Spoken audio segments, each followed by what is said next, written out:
नमस्कार दोस्तों, स्वागत है आपका द बैंकिंग मैट्रिक्स में। इंश्योरेंस अवेयरनेस की हमारी सीरीज चल रही है, उसमें हम ऑलरेडी 5 क्लासेस कर चुके हैं। इस क्लास में हम देखेंगे आज री इंश्योरेंस के बारे में और इससे रिलेटेड कोई जो भी टर्म्स हैं उन सब के बारे में आज देखेंगे। तो आइए शुरू करते हैं। सबसे पहले तो हमें ये समझने की ज़रूरत है कि हमें री इंश्योरेंस की ज़रूरत क्यों पड़ती है। ठीक है, अब देखो, इंडिविजुअल कोई भी पर्सन है उसको इंश्योरेंस की ज़रूरत पड़ी क्यों? क्योंकि उसको अपने लॉसेस कवर करने थे। जो लॉस वो खुद बियर नहीं कर सकता, जो नुकसान वो खुद नहीं उठा सकता, उसके लिए उसको इंश्योरेंस चाहिए थी। तो वो इंश्योरेंस कंपनी के पास गया और उसने इंश्योरेंस ले लिया। सेम इसी तरह इंश्योरर को इंश्योरेंस चाहिए क्योंकि जो लॉस उसकी कंपनी नहीं उठा सकती उसके लिए वो री इंश्योरेंस ले लेता है। सेम ही कंसेप्ट है, जो नुकसान हम नहीं उठा सकते हमने इंश्योरेंस लिया, जो लॉस इंश्योरेंस कंपनी नहीं उठा सकती उसने इंश्योरेंस ले लिया। और इंश्योरर को री इंश्योरेंस लेने के फ़ायदे क्या कुछ होते हैं। सबसे पहले तो होता है प्रोटेक्शन। उसको कोई भी सिंगल लार्ज लॉस हो जाए, मान लो कोई एक इवेंट है, जैसे कोई फैक्ट्री का उसने इंश्योरेंस कर रखा हो 200 करोड़ रुपए का, तो उसके लिए वो री इंश्योरेंस ले लेगा क्योंकि 200 करोड़ का नुकसान का क्लेम देना बहुत बड़ी चीज़ होती है, तो उसके लिए उसने ले लिया। या फिर कोई छोटे छोटे बहुत सारे लॉस इकट्ठे होके, मान लो किसी एरिया में बाढ़ आ गई और उसने बाइक इंश्योरेंस दे रखी थी, अब उस सिटी में मान लो 500 बाइक को नुकसान हो गया, तो उन सब का क्लेम देने के लिए उसको थोड़ी दिक्कत हो सकती है, इसलिए वो री इंश्योरेंस ले लेगा। सिंगल लार्ज लॉस के लिए एक भी कोई सिंगल लॉस हो जिसमें लॉस ज़्यादा हो, या फिर छोटे छोटे इवेंट्स, छोटे छोटे लॉस हो जाए बहुत सारे एक साथ में, ठीक है, तो उसके अगेंस्ट उसको प्रोटेक्शन मिलती है। दूसरा है स्टेबिलिटी। स्टेबिलिटी मतलब कि उसकी फाइनेंशियल स्टेबिलिटी रहती है। इससे ऐसा नहीं होता कि इस साल तो मान लो उसने 100 करोड़ का प्रॉफिट बनाया, अगले साल उसको -50 करोड़ का लॉस हो गया, फिर अगले साल उसने 30 करोड़ का प्रॉफिट बना लिया। तो अगर उसकी ग्रोथ ऐसे ऐसे चलेगी ना, तो क्या होगा कि उसकी मार्केट में क्रेडिबिलिटी नहीं रहेगी, उसको बाहर से पैसा नहीं मिलेगा या फिर वो मार्केट से पैसा नहीं उठा पाएगा। ठीक है, तो इसलिए री इंश्योरेंस लेने से क्या होता है, उसके जो लॉस है ना, ये ऐसे ना हो के प्रॉफिट चलता रहता है धीरे धीरे, चाहे वो थोड़ी थोड़ी ग्रोथ आए पर वो यूँ चलता रहता है। ठीक है, अब देखते हैं कैपिटल। इसमें क्या कह रहा है कि री इंश्योरेंस लेने से जो इंश्योरर की जो रिस्क टेकिंग कैपेसिटी वो बढ़ जाती है। कैसे बढ़ जाती है? क्योंकि उसको बाहर से कैपिटल की ज़रूरत नहीं पड़ती। क्यों? जैसे मान लो IRDAI के रूल्स के हिसाब से कोई इंश्योरेंस कंपनी 1000 करोड़ तक के जो लॉसेस हैं वो कवर कर सकती है। ठीक है, अब मान लो इस कंपनी को अपना प्रॉफिट, अपना जो बिजनेस है वो और बढ़ाना है, वो 500 करोड़ का और अंडरराइट करना चाहती है, तो वो क्या करेगी, वो इस 1000 करोड़ में से क्या करेगी, 500 करोड़ का री इंश्योरेंस करा लेगी। जैसे 500 करोड़ का री इंश्योरेंस करवाया उसने, तो उसका क्या हो गया, उसकी लिमिट यहाँ तो 500 करोड़ ही बची और 500 करोड़ का उसने और कर दिया, तो नेट जो अगर उसका देखें तो उसके खुद के लॉस तो 1000 करोड़ ही बचे ना, और 500 करोड़ की उसने री इंश्योरेंस ले ली। तो इससे क्या होता है, उसको कैपिटल, अगर एक तरीका तो इसका ये था कि वो 500 करोड़ मार्केट से उठाए और फिर वो वापस डाले मार्केट में, मतलब वापस उससे लॉस कवर करे, या फिर उसने डायरेक्ट री इंश्योरेंस ले ली 500 करोड़ की, तो उसके पास नेट उसके पास 1000 करोड़ ही बचे। ठीक है, तो ये कैपिटल भी उसको हेल्प करता है ऐसे। ठीक है, अब रेटिंग की बात होती है। अगर री इंश्योरेंस आपका अच्छा है, आपने बड़ी कंपनियों से री इंश्योरेंस ले रखा है, तो उसको कंपनी को इंश्योरेंस को रेटिंग अच्छी मिलती है। जैसे मान लो उसको A+ मिल गई या A मिल गई, तो अगर ऐसी रेटिंग मिलती है तो उसको क्या है, मार्केट से पैसा उठाने में और उसकी जो क्रेडिबिलिटी है मार्केट में कि हाँ ये भरोसेमंद कंपनी, अच्छी कंपनी है, उस पर फ़र्क पड़ता है। उसकी मार्केट जो बोलते हैं ना, उसको क्या बोलते हैं, सॉफ्ट पावर, उस पर फ़र्क पड़ता है। ठीक है, एक्सपर्टीज़ भी है।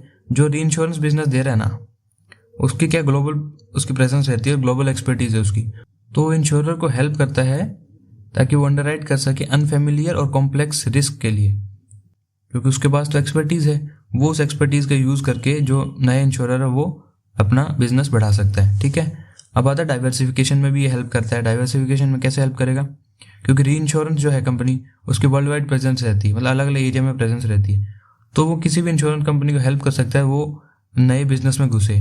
कि मान लो वो हेल्थ में जाना चाहता है या फिर जनरल इंश्योरेंस में आना चाहता है, तो उसमें उनकी हेल्प कर देगा वो।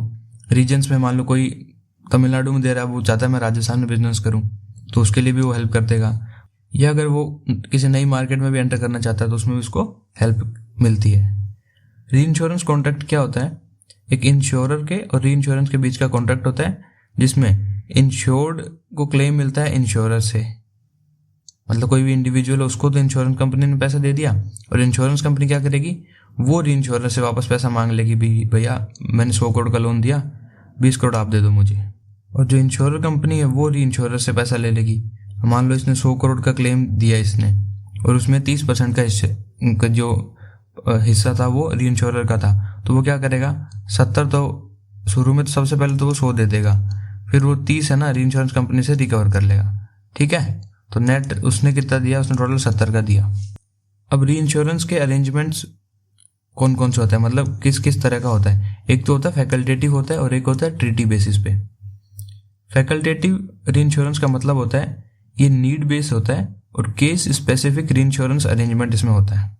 अब इसको आप एग्जांपल से समझाता हूँ आपको। जैसे insurance of a nuclear plant, मान लो एक कोई बड़ा न्यूक्लियर प्लांट है, उसकी हमें री इंश्योरेंस करनी है, मतलब इंश्योरेंस करनी है। इंश्योरेंस कंपनी के पास गया तो उसने बोला कि ठीक है, हम आपकी 1000 करोड़ की इंश्योरेंस कर देंगे, और हम आपसे एग्जाम्पल माना कि 2 करोड़ का प्रीमियम लेंगे।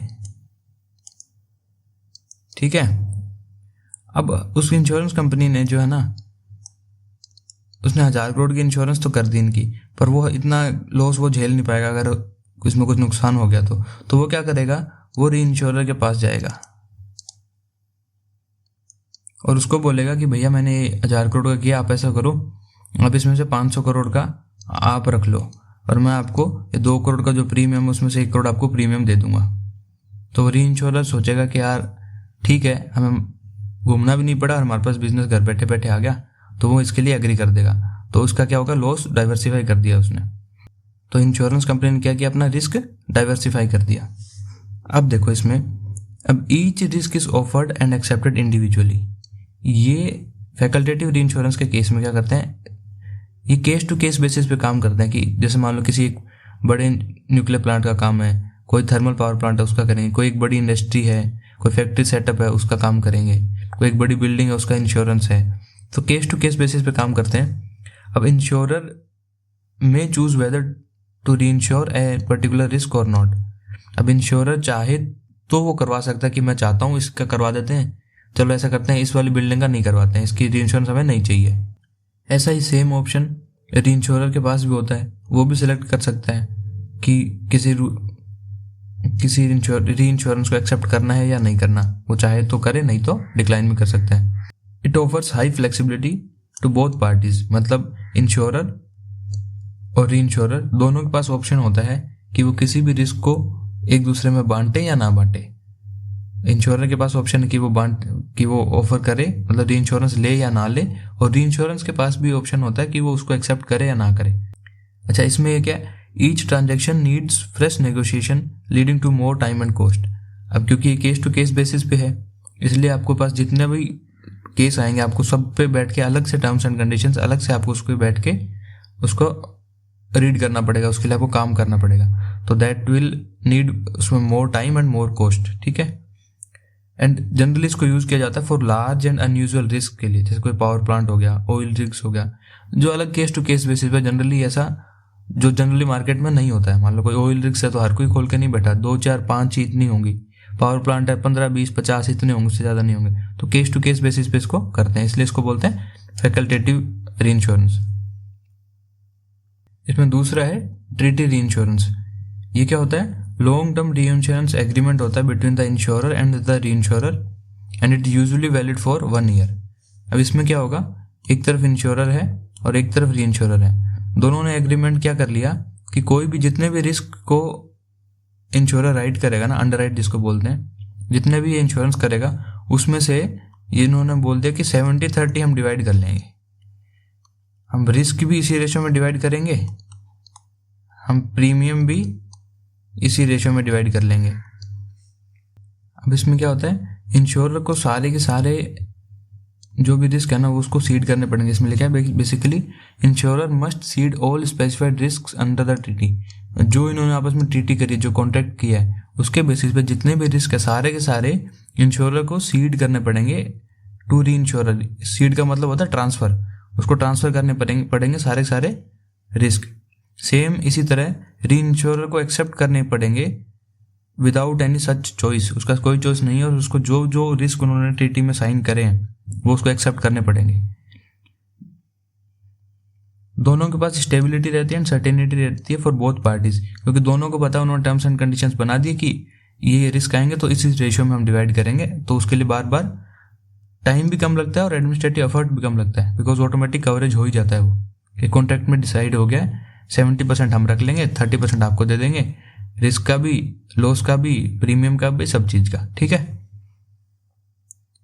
अब फिर भी इसमें क्या होता है कि इंश्योरर को लॉस उठाने पड़ सकते हैं अगर इंश्योरर की अंडरराइटिंग पुअर है तो, और दूसरा इसमें यह भी हो सकता है कि इंश्योरर अपने प्रॉफिट भी लूज कर सकता है अगर उसका बिजनेस अच्छा कर रहा है तो। मान लो उसकी अंडरराइटिंग अच्छी है तो वो क्यों अपने जो प्रीमियम का जो पैसा है वो उसको री इंश्योरर को बांटेगा। सेम इसी के री इंश्योरर को मतलब फोकट में ही उठाना पड़, उसको प्रीमियम तो मिल रहा है पर उसको अच्छा खासा लॉस उठाना पड़ सकता है अगर री इंश्योरर की अंडरराइटिंग अच्छी नहीं है तो। इसका एग्जाम्पल है कि जैसे all fire policies above 10 crore some insured will be री इंश्योर्ड 40%, मतलब 10 करोड़ से ऊपर की कोई भी, मान लो कोई 10 करोड़ की ही है तो उसको क्या करेंगे, ये 6:4 के रेशियो में, मतलब 3:2 के रेशियो में डिवाइड कर लेंगे। 60% मैं रख लूंगा, 40% भैया री इंश्योर करा देंगे इसको। ठीक है। अब एक बार दोनों के डिफरेंस देख लेते हैं, फैकल्टेटिव री इंश्योरेंस के और ट्रीटी री इंश्योरेंस के। देखो नेचर क्या होता है इसका, ये तो ऑप्शनल और केस टू केस बेसिस पे होता है, और ये वाला होता है ऑटोमेटिक या फिर ऑनगोइंग, कि 1 साल के लिए चल रहा है तो चल रहा है, कोई भी केस आएगा ऑटोमेटिक री इंश्योर हो ही जाएगा। फ्लेक्सिबिलिटी इसमें हाई रहती है, रिस्क बाय रिस्क, और इसमें लो फ्लेक्सिबिलिटी रहती है ट्रीटी वाले में, क्योंकि इसमें एग्रीमेंट हमने फिक्स कर लिया 1 साल का, कोई भी लॉस हो। अब इसमें ये होता है कि किसी एक पर्टिकुलर रिस्क को हम नहीं भेजना चाहते री इंश्योरेंस के लिए, वो भी जाएगा इसमें क्योंकि हमने ट्रीटी कर ली है उसमें। नेगोशिएशन में क्या है, फैकल्टेटिव केस में each risk is negotiated separately, case to case basis पे होता है, और इसमें क्या होता है, 1 टाइम एनुअल एग्रीमेंट हमने कर लिया और काम खत्म, 1 साल में जो भी आए सब कर देंगे हम। टाइम एंड कॉस्ट की बात करें तो फैकल्टेटिव के केस में हाई है और ट्रीटी वाले केस में कम है। सर्टेनिटी बात करें तो फैकल्टेटिव में कम है और इसमें हाई है। सर्टेनिटी ऐसे होगी ना कि जैसे इसमें तो केस टू केस बेसिस है तो आपको हर बार नए रूल्स बनाने पड़ेंगे, कोई एक पर्टिकुलर नहीं है कि आपको पता नहीं है, मतलब 4 अगर आपने री इंश्योरेंस कर दी ना तो चारों के लिए अलग अलग कुछ रूल्स होंगे, तो आपका सर्टेन नहीं है कि क्या आपने किया, कैसे किया। ठीक है। जबकि इसके केस में वैसा नहीं है, आपने कुछ रूल्स बना दिए, इनको फॉलो करेंगे, इसके हिसाब से ही चल रही, तो आप कोई भी बता सकता है कि हाँ री इंश्योरेंस हुआ है तो ट्रीटी वाले के अंडर में है तो इसमें ये चीज़ें ऐसी ऐसी हैं, तो इसमें सर्टेनिटी रहती है। Generally it is used for, कौन सा फैकल्टेटिव यूज़ किया जाता है, लार्ज, स्पेशल और कॉम्प्लेक्स रिस्क के लिए, जिसको अलग से, मतलब वैसा कोई केस हो ही ना, जैसे मान लो कोई थर्मल प्लांट है या फिर कोई न्यूक्लियर पावर प्लांट है जिसकी अलग से ही अलग कैपेसिटी है, अलग उसकी जियोग्राफिकल लोकेशन है, तो उसके हिसाब से उसको ट्रीट किया जाएगा। दूसरा जो ट्रीटी री इंश्योरेंस में क्या है, ये रेगुलर है और रिकरिंग रिस्क है, इसमें आते हैं। ठीक है। अब हमारे पास है अगला कि मेथड्स ऑफ री इंश्योरेंस। री इंश्योरेंस के मेथड्स क्या हैं, बेसिकली 2 मेन मेथड होते हैं, एक तो होता है प्रोपोर्शनल और एक होता है नॉन प्रोपोर्शनल। प्रोपोर्शनल में क्या होता है, जो premium and losses are shared between the insurer and reinsurer in a fixed ratio. जैसे हमने अभी देखा कि उन्होंने बोला कि हम 3:2 के रेशियो में डिवाइड कर लेंगे, कि मतलब 60% तो तुम रख लेना, मतलब इंश्योरर खुद रख लेगा, और 40% री इंश्योरर रख लेगा। तो ये हो गया एक पर्टिकुलर प्रोपोर्शन में हम करेंगे, जैसे 60% इंश्योरर ने रख लिया, 40% री इंश्योरर को सीड कर दिया, मतलब ट्रांसफर कर दिया। और नॉन प्रोपोर्शनल केस में क्या होता है, री insurer page only when loss exceeds A set limit called retention. Example देखो, री insurer page for losses about 10 crore, मतलब इन्होंने एक एग्रीमेंट कर लिया कि 10 करोड़ से ज़्यादा कोई भी अगर लॉस हुआ मेरे को, मतलब 10 करोड़ से ज़्यादा की अगर मेरे पास कवर है, इंश्योरेंस आ रही है, तो उस केस में तुम्हें आना पड़ेगा, उस केस में री इंश्योरेंस हम लेंगे। तो ये इसमें इस बेसिस पे एग्रीमेंट करते हैं।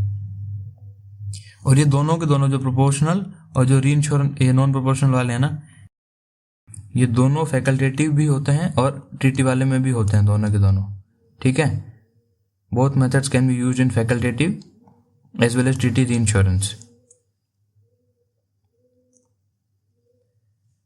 अब देखो री इंश्योरेंस के क्या थे, फैकल्टेटिव टाइप की थी और ट्रीटी भी थी। अब ट्रीटी के अंदर प्रोपोर्शनल होता है, नॉन प्रोपोर्शनल होता है। सेम फैकल्टेटिव में भी प्रोपोर्शनल होगा, नॉन प्रोपोर्शनल होगा।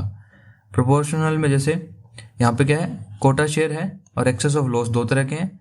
और ट्रीटी वाले में कोटा शेयर, सरप्लस, और नॉन प्रोपोर्शनल में एक्सेस ऑफ लॉस और स्टॉप लॉस करके। ये हम अभी आगे देखेंगे। प्रोपोर्शनल री इंश्योरेंस, इसमें क्या होता है कि premium and claims are shared between the insurer and the reinsurer in an agreed proportion. इसका हमने पहले देखा ही था कि कुछ पर्टिकुलर डिफाइंड रेशियो पहले से डिफाइन कर लेते हैं कि इतना हिस्सा मैं रखूंगा, इतना हिस्सा तुम्हें दे दूंगा, ठीक है। तो ये दो तरह के होते हैं, एक तो कोटा शेयर और दूसरा होता है सरप्लस। अब कोटा शेयर में ट्रीटीज में क्या होता है, और ये बेसिकली ये ट्रीटी वाले की बात कर रहे हैं हमने जो देखा ना अभी यहाँ पे, एक फैकल्टेटिव था, दूसरा था ट्रीटी। हम ट्रीटी वाले की देखेंगे दोनों। फैकल्टेटिव वाली तो केस टू केस बेसिस पे रहती है, ठीक है। कोटा शेयर ट्रीटीज, ठीक है। अब इसमें क्या है, देखो इंश्योरर एंड री insurer share premium and claims in a specified proportion, ठीक है। अब मान लो एक 20% का कोटा शेयर ट्रीटी है, उसके अंदर इंश्योरर और री इंश्योरर क्या करेंगे, इंश्योरर पे कर देगा 20% प्रीमियम री इंश्योरर को for each and every risk, her risk के लिए कर देगा, क्योंकि हम ट्रीटी बेस पे बात कर रहे हैं। री insurer in turn page 20% of each and every loss, और उस ट्रीटी के अंदर में कोई भी जितने भी रिस्क हमने लिए हैं उसमें से अगर किसी में भी लॉस होता है तो री इंश्योरर कितना 20% पे करेगा हर रिस्क के लिए, ठीक है। Both insurer and the reinsurer agree what type of business is to be shared, it could be a particular type of risk और a particular line of business. अब दोनों मिलकर डिसाइड कर सकते हैं कि मान लो ये बोल दिया कि हम फायर इंश्योरेंस के जितने भी केस होंगे सारे के सारे हमारा एक एग्रीमेंट बना लिया उन्होंने इसके रिगार्डिंग, तो ये तो हो गया पर्टिकुलर टाइप ऑफ रिस्क। दूसरा या फिर वो कर सकते हैं कि मेरा जो जनरल इंश्योरेंस में कर रहा हूँ ना, वो सारा का सारा उसमें एग्रीमेंट कर लिया कि इसमें हम री इंश्योरेंस बाय डिफॉल्ट हो जाएगी, 1 साल के लिए वैलिड कर दिया उस एग्रीमेंट को बना के, जो हमने ट्रीटी में पढ़ा था। तो ये हो गया पर्टिकुलर लाइन ऑफ बिजनेस। अच्छा, इसमें क्या होता है, maximum amount that could be ceded to the treaty is decided right at the commencement of the treaty. मतलब इसमें मैक्सिमम अमाउंट हम कोई भी इंश्योरेंस कितना सीड करेगा उसको, री इंश्योरर को कितना ट्रांसफर करेगा उसको, वो एग्रीमेंट के टाइम पे ही डिसाइड हो जाता है। दूसरा अब क्या बोल रहा है कि री insurer could also limit there liability for single event loss. मान लो एक ये ऑप्शन री इंश्योरर के पास भी होता है कि वो भी अपने एक लिमिट सेट कर दे कि मैं इससे ज़्यादा नहीं करूँगा एक सिंगल एक पर्टिकुलर इवेंट के लिए, ठीक है। एग्जाम्पल देखते हैं। मान लो एक डायरेक्ट इंश्योरर है ABC, जिसने कोटा शेयर ट्रीटी करी है, री इंश्योरर है XYZ उसके साथ में, ठीक है। और ये ट्रीटी कवर करती है all fire risk where sum insured is up to 500 crore, मतलब 500 करोड़ तक के रिस्क को इन्होंने एक एग्रीमेंट कर लिया उसके लिए। And it is a 20% quota share treaty, 20% का कोटा शेयर करेंगे आपस में। अब देखो जैसे B2C केमिकल्स है, उसने फायर इंश्योरेंस लिया 100 करोड़ रुपए का और 8 लाख का दिया प्रीमियम, तो उसमें से 80% तो री इंश्योरर जो इंश्योरर है वो अपने पास रखेगा, तो 80 करोड़ उसने ये रख लिया, और 80 करोड़ उसका 80% ही उसने रख लिया अमाउंट प्रीमियम की। 20% मतलब 100 करोड़ का 20 कितना होगा, 20%, 20 करोड़ रुपए उसने दे दिया री इंश्योरर को, और उतना ही प्रीमियम 20% प्रीमियम उसने री इंश्योरर को दे दिया। सेम ऐसे देखो XP ऑटोमोबाइल, उसने 480 का किया टोटल, तो उसका 80% तो प्रीमियम का भी, ये प्रीमियम का भी, और जो सम इंश्योर्ड का जो लॉस उसको देना पड़ सकता है वो अपने पास रख लिया इंश्योरर ने। 20% उसने ट्रांसफर कर दिया री इंश्योरर को। सेम इन सब के केस में है, ठीक है। अब इस केस में हमने देखा कि risk retained and risk seeded is a constant 80:20। जो रिस्क रिटेन्ड और रिस्क सीडेड का जो रेशियो है वो कांस्टेंट रहता है, दैट इज 80:20। अब क्या है, सम इंश्योर्ड, प्रीमियम और जो क्लेम्स है वो तीनों के तीनों इसी रेशियो में ही डिवाइड किए जाएंगे कोटा शेयर ट्रीटी के अंदर में, ठीक है। अच्छा, अब इन्होंने जो ट्रीटी करी थी, जो एग्रीमेंट किया था, वो तो इन्होंने 500 करोड़ का किया था कि 500 करोड़ तक कुछ होगा तब हम उसको दोनों मिलकर डिवाइड कर लेंगे। अगर उससे ज़्यादा हो गया तो क्या होगा कि what will be the case if the some insured exceeds the treaty limit of 500 crore. मानो एक केस सनराइज स्टील है, उसके ने सम इंश्योर्ड लिया टोटल 800 करोड़ रुपए का, तो ट्रीटी लिमिट तो हमारी 500 करोड़ की है। इसका मतलब क्या हुआ कि जो टोटल सम इंश्योर्ड है वो एक्सीड करके हमारी ट्रीटी कैपेसिटी को, ठीक है। अब इसमें होगा क्या, तो 500 करोड़ तक की जो लिमिट है ना, वो तो इंश्योरर इंश्योरर शेयर कर लेंगे 400:100 करोड़, मतलब 80:20 जो उनका एग्रीमेंट था ना, उसी बेसिस पे ये टीटी एग्रीमेंट के अंडर में इसको डिवाइड कर लेंगे।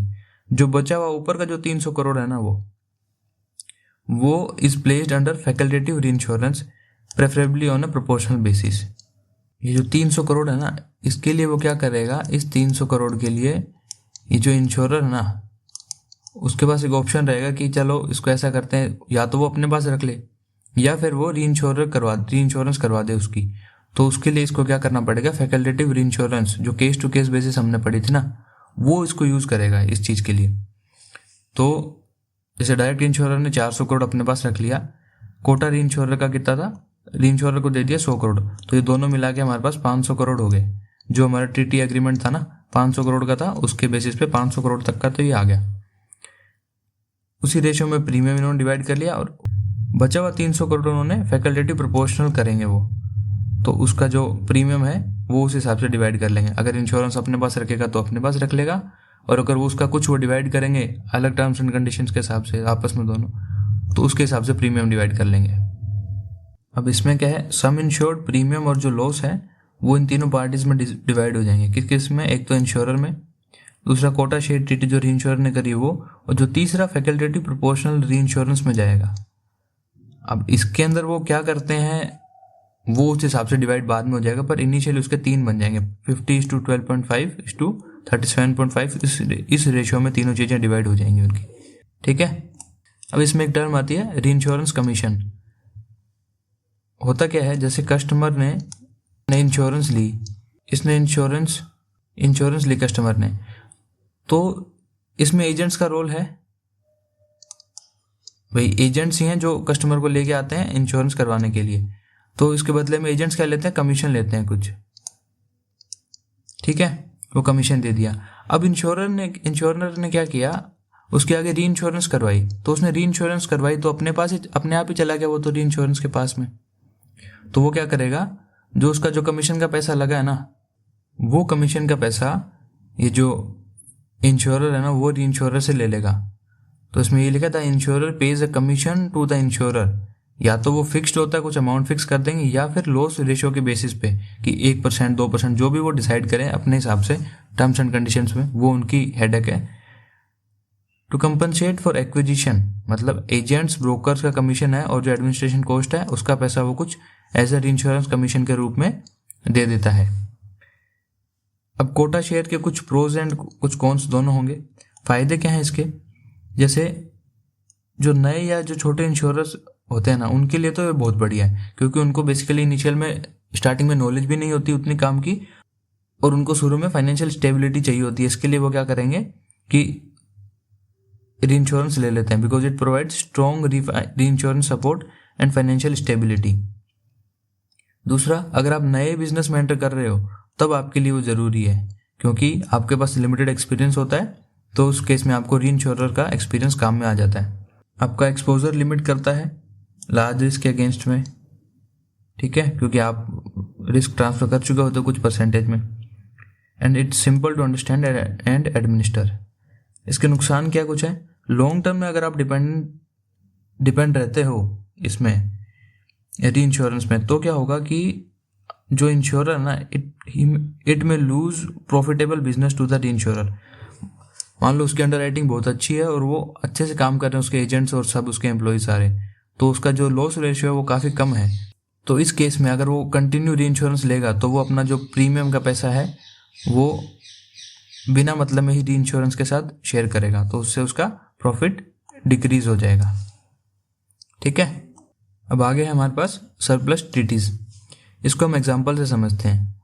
मान लो एक इंश्योरर है, उसने बोला कि मैं 100 करोड़ तक का लॉस मैं झेल सकता हूँ, मैं अपने पास इतना रख लूँगा। अगर उससे ऊपर का कुछ भी आएगा तो क्या वो बिजनेस नहीं करेगा? वो करेगा। वो क्या करेगा फिर? वो री इंश्योरेंस से बात करेगा कि भैया देखो 100 करोड़ का तो मैं झेल लूँगा, उसके ऊपर का कुछ आएगा तो तुम देख लोगे? तो री इंश्योरेंस ने बोला हाँ ठीक है मैं देख लूँगा, पर इसकी भी तो कुछ लिमिट होगी। उसने बोला कि मैं तुम्हें मैक्सिमम 500 करोड़ और दे सकता हूँ। इसने बोला कि मैं तुम्हें 500 करोड़ की लिमिट और दे देता हूँ। ठीक है, तो 100 करोड़ तो ये हो गए और 500 करोड़ ये हो गए। ठीक है, तो कुल मिला के कितना? 600 करोड़ तक। मतलब 600 करोड़ तक का बिजनेस अगर कुछ हुआ, मतलब इन्होंने किया, तो 100 करोड़ तो रखेगा इंश्योरर और 500 करोड़ दे देगा री इंश्योरर को वो। और अगर उसके ऊपर का कुछ हो गया तो वो फिर इंश्योरर को रखना पड़ेगा अपने पास में। ठीक है, मान लो 700 करोड़ का बिजनेस हो गया तो एक्स्ट्रा जो 100 करोड़ है वो उसको अपने पास रखने पड़ेंगे। और इंश्योरर की जो लिमिट है ना उसको बोलते हैं हम लाइन।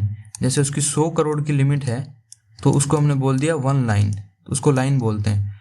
अब री इंश्योरर कितना उसको पैसा दे सकता है वो उस लाइन के रूप में डिफाइन करेंगे। जैसे इस केस में उसने क्या बोला कि मैं तुम्हें 500 करोड़ रुपए तक और दे सकता हूँ, तो 500 करोड़ का मतलब हो गया 5 लाइन का उसका वो हेल्प करेगा उसकी, वो मतलब उससे उसके साथ कॉन्टैक्ट करेगा वो।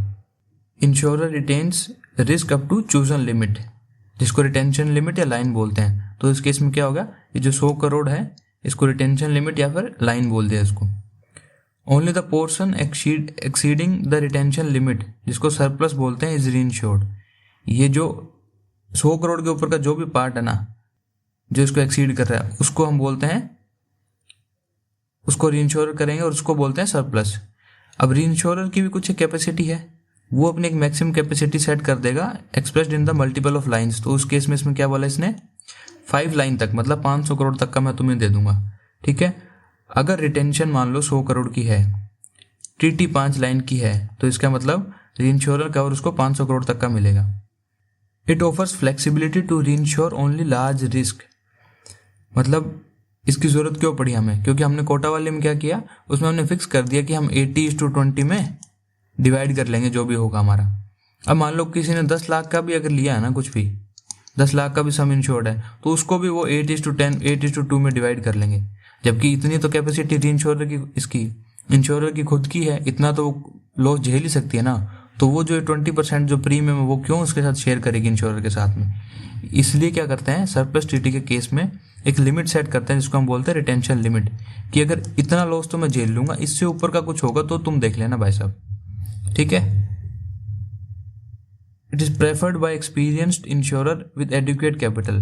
अब 100 करोड़ का लॉस वो खुद झेल रहा है तो उसका अच्छी खासी कैपिटल होनी चाहिए, इसलिए जो बड़े इंश्योरर हैं जिनको एक्सपीरियंस है वही इसको करते हैं। ठीक है, दोनों का डिफरेंस देख लेते हैं क्या है, कोटा शेयर का और ट्रीटी सरप्लस वाले का, सरप्लस ट्रीटी वाले का। सीडिंग बेसिस इसमें क्या है, fixed percentage of every risk. इसमें क्या है सरप्लस वाले में, only part exceeding retention limit, retention limit के ऊपर का ही हम ट्रांसफर करते हैं इसको री इंश्योरर को। अब रिटेंशन की बात करें, रिटेंशन इसमें क्या है, fixed percentage of all risk, सारे रिस्क का कुछ परसेंटेज हम इसमें रिटेन कर लेते हैं। फिक्स्ड परसेंटेज पहले कर लेंगे, जैसे इसमें क्या था 80% हमने डिसाइड किया कोटा वाले में, तो 80 रख लेंगे। इसमें क्या है, हम मॉनेटरी टर्म्स में उसको डिफाइन कर देते हैं लिमिट की, मैं 100 करोड़ तक का रखूंगा मैं। ठीक है, फ्लेक्सिबिलिटी कोटा शेयर के केस में लो है और इस केस में हमारे पास हाई रहती है। And it is best for कौन, कोटा शेयर वाला जो न्यू एंड स्मॉल इंश्योरर के लिए, और जो सरप्लस ट्रीटी वाला वो एस्टेब्लिश्ड इंश्योरर के लिए बढ़िया रहता है। एग्जाम्पल जैसे इसमें क्या था, 20% फायर पॉलिसीज का सारा, जितने भी फायर पॉलिसी करी, चाहे वो 1 लाख की हो, चाहे 1 करोड़ की हो, चाहे 100 करोड़ की हो, उसमें से सबका 20% मैं तुम्हें दे दूंगा। क्यों भाई, 10 लाख 20 लाख तक तो वो खुद ही झेल सकता है ना वो। और सरप्लस ट्रीटी के केस में क्या हुआ, ओनली रिस्क अब 100 करोड़ से ज्यादा कुछ होगा तो री इंश्योर करेंगे, ये ऐसे चलता है। एग्जाम्पल देखो, एबीसी की रिटेंशन लिमिट मान लो 50 करोड़ की है और XYZ री इंश्योरर है, वो बोल रहा है मैं 10 लाइन सरप्लस ट्रीटी आपको दूंगा, मतलब XYZ 500 करोड़ झेल पाएगा, इतना वो लॉस एक्सेप्ट कर सकता है। तो मैक्सिमम टोटल रिस्क कितना हो गया, 550 करोड़ तक का हम वो कर लेंगे। अब एग्जाम्पल में कि जैसे 50 करोड़ का था और 50 करोड़ का सम इंश्योर था, इसने खुद रख लिया फुली रिटेन्ड। 55 करोड़ जैसे हुआ तो 50 करोड़ तो इसने अपने पास रखा इंश्योरर ने और 5 करोड़ का उसने री इंश्योरेंस ले ली, तो पार्शियली इसको हमने ट्रांसफ़र कर दिया। मान लो 550 करोड़ आ गया, तो 50 करोड़ तो इसने रखा, 500 करोड़ इसको ट्रांसफ़र कर दिया क्योंकि फुली यूटिलाइज होगी 10 लाइन। अगले केस में क्या है कि मान लो 800 करोड़ का सम इंश्योर्ड है, तो ये 50 करोड़ की इसकी लिमिट है। 500 करोड़ बोला कि चलो मैं दे दूंगा, तो बचे हुए जो 250 करोड़ है ना, वो वाया फैकल्टेटिव और सेल्फ रिटेन, या तो वो खुद अपने पास रखे कौन, इंश्योरर, या फिर उसको फैकल्टेटिव बेसिस पे वो अपना जो भी एग्रीमेंट करें इंश्योरर और रीइंश्योरर वो कर लें अपना। ठीक है। अब इस केस में जो लॉस हम शेयर करेंगे ना, it will be shared in the ratio of retention to surplus. हमने कितना रिटेन किया और हमने सरप्लस कितना था। सरप्लस क्या था, जैसे हमने पढ़ा था इस लाइन में सरप्लस देखो कि 100 करोड़ से लेके जो 600 करोड़ तक की लिमिट है ना, वो सरप्लस है। मतलब 500 करोड़ का हमारे पास सरप्लस है। बेसिकली जो लिमिट हमें इंश्योरर ने जो री इंश्योरर ने प्रोवाइड कराई उसको हम सरप्लस बोलते हैं। अब रिस्क इसमें क्या था, 550 करोड़ का। रेशियो क्या था, 1:10 का। ये तो इंश्योरर ने रखा एक लाइन तो, और 10 लाइन दी री इंश्योरर ने, तो इसी रेशियो में वो लॉस पे करेंगे। मान लो 5.5 का लॉस हो गया, उसको इतना का क्लेम आया, तो ABC तो 50,000 रुपये देगा और XYZ देगा 5 लाख रुपए, इसी रेशियो में 1:10 के रेशियो में। ठीक है।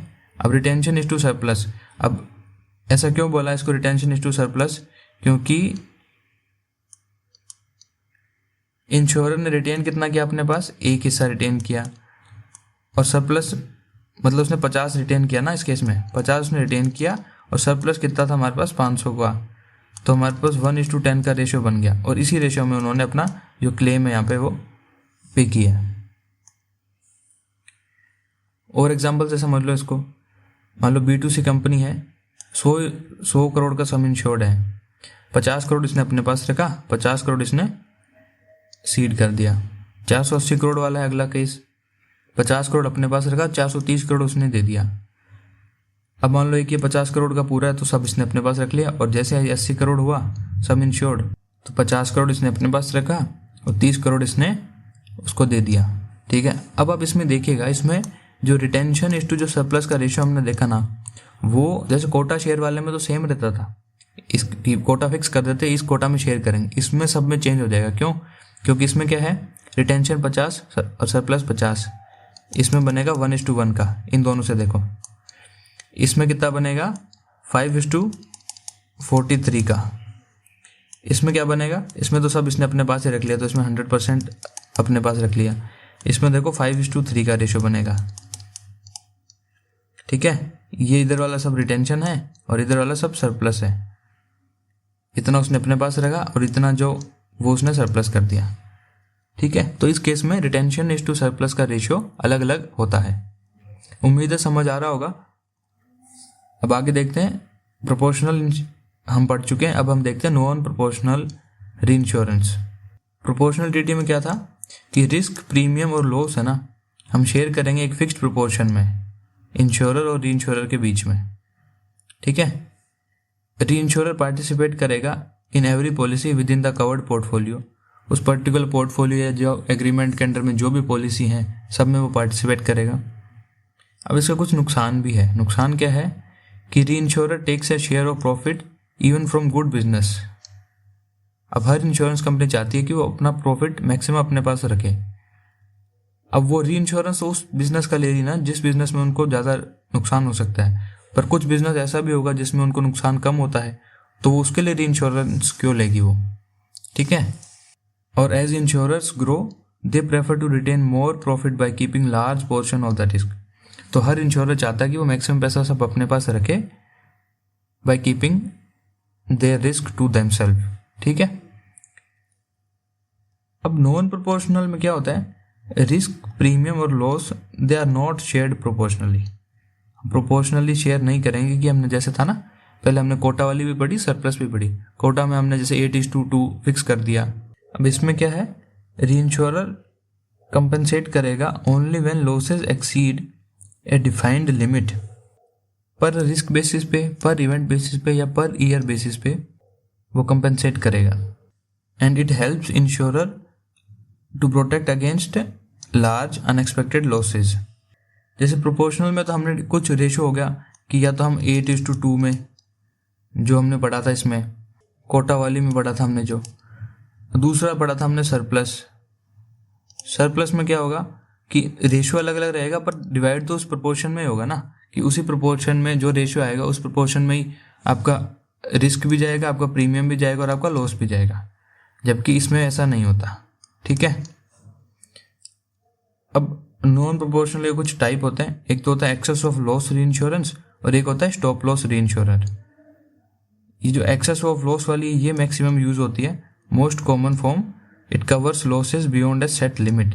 जैसे इस केस में क्या होगा, it covers losses beyond a set limit. और स्टॉप लॉस में क्या होता है, protects when total losses in a period exceed a set percentage और अमाउंट। यह दोनों हम आगे देखते हैं अभी।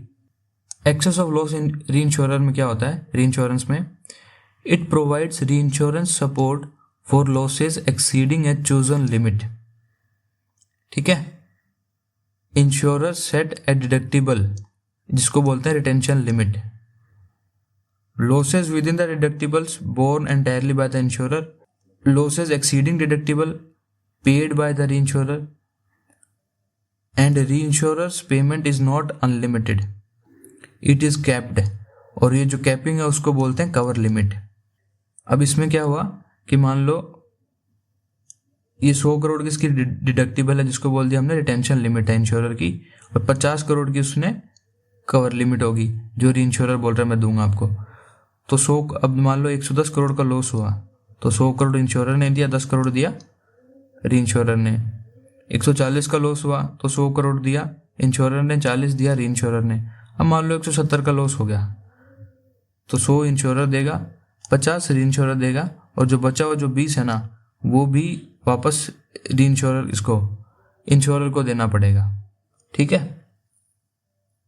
एग्जाम्पल से समझ आ गया होगा सबको। अब एक्सेस ऑफ लॉस जो हमने पढ़ा ना अभी पिछली स्लाइड में, उसके दो पार्ट होते हैं, दो वेरिएबल होते हैं। एक तो होता है रिस्क एक्सेस ऑफ लॉस, जिसको बोलते हैं रिस्क एक्सेल, और एक होता है कैटास्ट्रोफी एक्सेस ऑफ लॉस, जिसको बोलते हैं कैट एक्सेल। अब रिस्क एक्सेल वाला देखते हैं। देखो, insurers have a limit on how much risk they can retain based on the capital, risk nature and loss experience. मतलब हर इंश्योरर की एक लिमिट है, अनलिमिटेड रिस्क कोई भी नहीं झेल सकता। और वो रिस्क की लिमिट कैसे सेट होती है उनकी, कि उनके पास कितना पैसा है, और रिस्क का नेचर क्या है, और उनका लॉस झेलने का एक्सपीरियंस कितना का है वो। ठीक है। जब आपका सम इंश्योर्ड इंश्योरर्स की रिटेंशन से ज़्यादा होता है तो उस केस में ही हमें रीइंश्योरेंस की प्रोटेक्शन चाहिए होती है। Insurance protection is needed. जैसे रिस्क एक्सेल में it provides cover for each individual risk beyond the deductible up to a cover limit. मतलब बियॉन्ड डिडक्टिबल मतलब ये 100 करोड़ के बाद में है ना, इसके बाद में उसने दिया, और अप टू ए लिमिट मतलब जो उसकी जो 50 करोड़ की लिमिट थी ना वहाँ तक, up to a cover limit. 50 crore cover limit होगी और 100 करोड़ के ऊपर उसको वो कवर कर देगा, रीइंश्योरेंस दे देगा उसको। और ये हर इंडिविजुअल रिस्क के लिए हम बात करते हैं, ईच इंडिविजुअल रिस्क की बात करेंगे। It covers each and every risk for each and every occurrence. ठीक है। And usually arranged on A facultative और ट्रेटिव बेसिस, दोनों बेसिस पे हम कर सकते हैं जैसा हम चाहें। डिडक्टिबल एंड कवर लिमिट है ना, वो जो कंसेप्ट है वो सेम होते हैं जो एक्सेस ऑफ लॉस में हमने पढ़े वैसे सेम ही होते हैं ये भी, डिडक्टिबल कवर की जो लिमिट थी। And loss with in deductible तो इंश्योरर खुद रखेगा, लॉस एक्सीडिंग डिडक्टिबल रीइंश्योरर पे करेगा कवर लिमिट तक का। और इसमें जो पेरिल्स है ना वो जो पॉलिसी में होते हैं वो सारे के सारे इंक्लूड होते हैं। All original policy perils are included. जैसे मान लो फायर पॉलिसी थी या फ्लड थी या अर्थक्वेक की थी, उन सबको वो कवर करेगा। दूसरा होता है कैटास्ट्रोफ एक्सेल, कि जिसको कैट एक्सेल बोलते हैं, एक्सेस ऑफ लॉस। इसमें क्या है, designed to protect against many small losses arising from one large event. मान लो अर्थक्वेक आ गई या फ्लड आ गई तो उससे क्या होगा कि एक साथ मान लो 500 बाइक्स खराब हो गई, 500 बाइक्स को लॉस हुआ, तो अब इस केस में इंश्योरर जो है ना उसको पैसा देने में बहुत जोर आएगा, तो वो क्या करेगा, तो इस केस में वो रीइंश्योरेंस का सपोर्ट लेगा। मतलब एक कैटास्ट्रोफ बोल दिया ना इसको, एक आपदा आ गई, आपदा के केस में एक साथ बहुत सारा नुकसान हो गया। ठीक है। Even if each risk is with in insurance limit. अच्छा, इससे पहले हमने क्या पढ़ा, मान लो वो 10 करोड़ तक का वो झेल, जैसे 100 करोड़ की लिमिट थी, 100 करोड़ तक वो झेल सकता है, उसके ऊपर का उसको री इंश्योरेंस लेना पड़ेगा। अब इस केस में तो मान लो 500 बाइक्स का नुकसान हुआ है ना। अब इस केस में क्या हुआ कि वो 100 करोड़ तक का तो झेल सकता है अगर देखे जाए सिंगल पॉलिसी के हिसाब से, क्योंकि कोई भी बाइक 100 करोड़ की नहीं है, तब तो उसको सारा रख लेना चाहिए। पर नहीं, एक सिंगल इवेंट से, एक सिंगल वन लार्ज इवेंट से बहुत सारी चीज़ों को नुकसान हो गया एक साथ, और उसके जो टोटल अमाउंट थी वो उसकी रिटेंशन लिमिट से ज़्यादा चली गई। जो टोटल अमाउंट थी ना वो 100 करोड़ से ज़्यादा चलेगी, तो वो उसको नहीं झेल पाएगा। Even if each risk is with in insurance retention the combined losses can exceed it, और जैसे ही वो एक्सीड कर जाएंगे वो इंश्योरेंस ले लेगा। तो कैट एक्सेल जो है ना, it provides cover for the cumulative effect, जो इकट्ठा जो नुकसान हुआ ना of multiple losses from a single catastrophic event, जैसे and it applies to named peril only. जो नेम्ड पेरिल है सिर्फ उन पे लगता है, जैसे फ्लड, साइक्लोन, अर्थक्वेक, टेररिज्म, इनसे एक साथ बहुत सारी प्रॉपर्टी को, बहुत सारी चीज़ों को नुकसान होता है, तो उसके लिए एक साथ लगता है। और ये ऑर्डिनरी पेरिल्स को कवर नहीं करता है, जैसे फायर को और एक्सीडेंटल डैमेज को। If aggregate losses exceed deductible से ज़्यादा चलेंगे तो री इंश्योरर पे losses above the deductible cover limit तक देगा। ठीक है। दूसरा, ये जो कैट एक्सेल वाला जो क्लोज है ना, ये तभी ट्रिगर होगा only when at least 2 risks are affected by the same event. मतलब 2 रिस्क वारंटी जिसको बोलते हैं, कि किसी ने बोला कि अर्थक्वेक आ गया और एक ही बाइक का नुकसान हुआ, तो ऐसा तो पॉसिबल नहीं है ना। आएगा तो कम से कम एटलीस्ट उसी अर्थक्वेक से 2 तो होनी ही चाहिए, 2 को नुकसान हुआ होगा, तभी उसको 2 रिस्क वारंटी बोलते हैं, और तभी जाके ये जो क्लोज है ये आपका एप्लीकेबल होगा। एग्जाम्पल से समझ लेते हैं। 25 जुलाई 2022 को ये 4-5 नुकसान हुए, ये अलग अलग रिस्क थे, ठीक है, और इनमें कुछ लॉस हुआ। एक में 30 करोड़ का हो गया, एक में 140 का, एक में 110 का, 165 का और 90 का। ये टोटल लॉस का मतलब हो गया, ये क्लेम अमाउंट है जो इनको इंश्योरेंस कंपनी को देनी पड़ेगी। ठीक है। इनके कारण देख लेते हैं। ये फ्लड से, ये भी फ्लड से, ये जो 165 वाला है ये हुआ फायर से। तो इस पर्टिकुलर डेट पर जो टोटल लॉस हुआ ना कंपनी को, वो तो 535 करोड़ का है, पर जो 165 करोड़ जो हुआ है वो हुआ है आग से। तो ये कैट एक्सेल में नहीं आएगा, क्योंकि उसमें क्या बोला है, कैट एक्सेल में ये लिखा गया है 1 large event, many small losses from 1 large event. तो 1 लार्ज इवेंट इसमें कौन सा है, ये फ्लड वाला, ये तो ये फायर वाला इसमें इंक्लूड हम नहीं करेंगे। अब जो बैलेंस कितना बचा, टोटल 370 करोड़ बचा, क्योंकि 535 में से 165 तो ये चला गया, तो 370 करोड़ का सम इंश्योर्ड है ना। उसमें से मान लो डिडक्टिबल थी 200 करोड़ की, कि इसने क्या बोला, ये बोला ना इसमें यहाँ पे एग्जाम्पल में 500 करोड़ तक का कवर मिलेगा, और एक्सेस कितना है 200 करोड़ का डिडक्टिबल्स है हमारे। तो ये जो 200 करोड़ डिडक्टिबल है ये इंश्योरर जो है अपने पास रखेगा। तो उस 370 में से क्या हुआ कि 200 करोड़ तो रख लिए इंश्योरर ने, और जो आदित्य री इंश्योरेंस करके जो कंपनी है वो 170 करोड़ रुपए दे देगी उसको। ठीक है। और अगर माना कि इस तारीख को लॉस टोटल 750 करोड़ हो जाता, तब क्या करते, तब आदित्य ऊपर वाले 550, जो आदित्य री है ना जो कंपनी, वो 550 करोड़ नहीं देती, वो 500 करोड़ तक के ही देती है अपनी कवर लिमिट के हिसाब से, क्योंकि इसमें हमने बोला है कि the cover is for 500 crore, 500 crore तक का कवर मिलेगा in excess of 200 crore, 200 crore के ऊपर 500 करोड़ तक, मतलब 200 ये आ गया, उसके ऊपर 500 करोड़ तक, तो टोटल लिमिट हमारी बन गई 700। अब इसमें लॉस जा रहा है 50 करोड़ ऊपर और जा रहा है, तो टोटल 750 तक जा रही है, तो ये 50 के लिए कवर नहीं होगा, इस वाले 50 के लिए। ठीक है। अब एक आता है री इंस्टेटमेंट।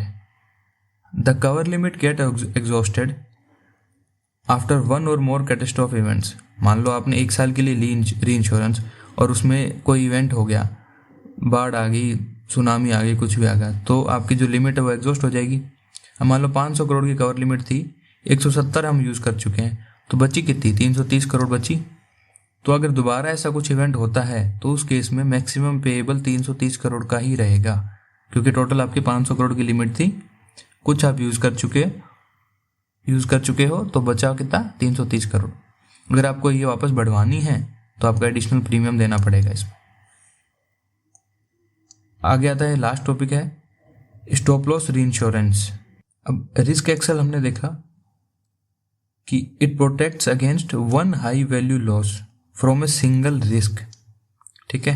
कैट एक्सेल जो कैटास्ट्रोफ एक्सेल हमने देखा उसमें many small losses from one catastrophe event. ठीक है, एक सिंगल इवेंट से बहुत सारे छोटे छोटे लॉसेज हो जाएं एक साथ। तो स्टॉप लॉस रीइंश्योरेंस में क्या होता है, it protects against multiple catastrophe events in year. मान लो बहुत सारे ये कैटास्ट्रोफ हो गए, बहुत सारी आपदाएं एक साथ आ गई एक साल में, तब क्या करोगे? तो उस केस में ये स्टॉप लॉस रीइंश्योरेंस काम में लेते हैं और ये जनरली बहुत कम काम में आती है। जो एक्सेस लॉस वाली है वही उसी से ही काम हो जाता है, ये तो बहुत रेयरली यूज होती है।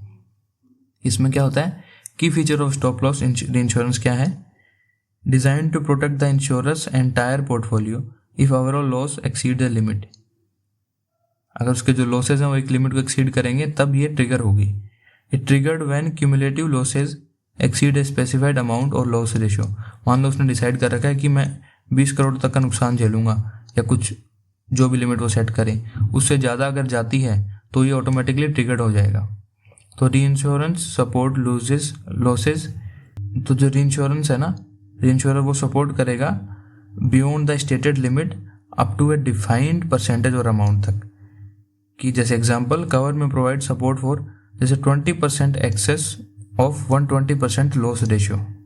जैसे 120% लॉस रेशियो का मतलब हुआ कि 100 में झेल पाता, 20 उससे ऊपर 20 हो चला गया एक्स्ट्रा, तो जो एक्सेस 20 है ना वो आपको वो कवर कर देगा। वेरी लेस पॉपुलर और रीइंश्योरेंस इसको बहुत कम यूज़ करते हैं क्योंकि इसका रीज़न है कि may be they may and up covering poor underwriting और मैनेजमेंट इनएफिशिएंसी। मान लो इंश्योरेंस कंपनी वालों ने सही से अंडरराइटिंग नहीं करी, सही से उन्होंने रिस्क असेसमेंट नहीं किया, तो उसका नुकसान वो क्यों झेलेंगे? तो इसलिए इसको बहुत ही कम यूज़ करते हैं इसको। तो ये हमने इसमें पूरा पढ़ लिया रीइंश्योरेंस। ठीक है, अब कोई भी जो क्वेश्चन आएगा आप इसमें आराम से कर पाओगे। उम्मीद है आपकी तैयारी भी अच्छी चल रही होगी। आप पढ़ते रहिए, मस्त रहिए और हमारे आने वाले लेक्चर्स जो हैं उनको भी ज़रूर देखिएगा और अपने दोस्तों के साथ भी शेयर करें। और हाँ, चैनल को सब्सक्राइब करना ना भूलें। तो तब तक के लिए जय हिंद, जय भारत।